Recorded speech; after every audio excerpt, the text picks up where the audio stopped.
Recibimos en esta última parte a Antonio López, es abogado laboralista de RBH Global, para hablar de los aspectos legales de la conciliación. Antonio, ¿qué tal? Muy buenas noches. Buenas noches, Thais. Brevemente, ¿qué protecciones legales existen para los empleados que buscan ejercer esos derechos de conciliación que hemos hablado a lo largo del programa? Sí, fundamentalmente lo que venimos conociendo como la Ley de Familia, que todavía no está aprobada, no es más que un Real Decreto Ley, en este caso el 5/2023, que es una transposición de una normativa europea vigente ya en el año 2019. Fundamentalmente lo que introduce este Real Decreto Ley son cuestiones muy básicas que venían a completar el Estatuto de los Trabajadores, que es la norma sobre la que pivota, en este caso, el derecho laboral y estos ámbitos de conciliación entre la vida laboral y la vida de carácter familiar.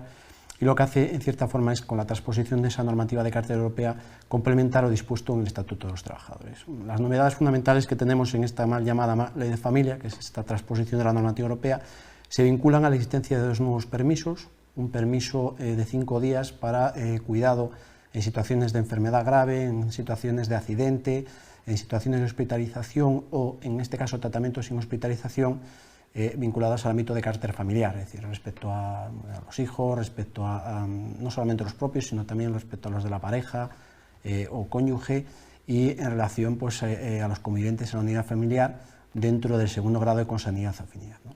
Se crea además un nuevo permiso que es ciertamente interesante, porque viene a solventar determinadas cuestiones vinculadas a situaciones de emergencia puntual o fuerza mayor, como por ejemplo la caída del niño en el colegio, oye, que me han llamado del colegio para ir a buscar al niño, que es un permiso muy interesante respecto a su propia dinámica, un permiso que en total engloba la posibilidad de acumulación hasta de 4 jornadas, es decir, las horas equivalentes a 4 jornadas, y que pueden ser utilizadas por parte del trabajador sin ningún tipo de preaviso más que esa situación de urgencia.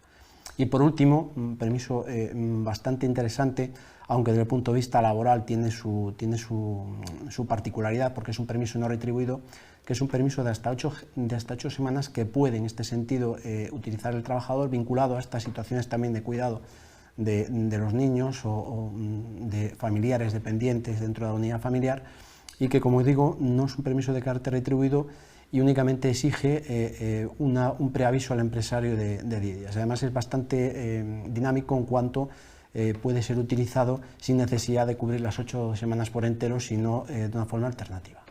Has hecho un resumen de esa nueva ley de familias que me imagino que se acabará aprobando dentro de entendemos que una vez que la situación política se estabiliza, habrá la aprobación de la ley de familia. Viene a ayudar a tratar de favorecer esa conciliación familiar, y me imagino también a tratar de frenar esos abusos que a veces se producen por parte de las empresas. Yo no sé si conoces algún caso en los que la empresa haya tratado de impedir esa conciliación familiar. Quiero decir, los trabajadores están amparados, ¿no?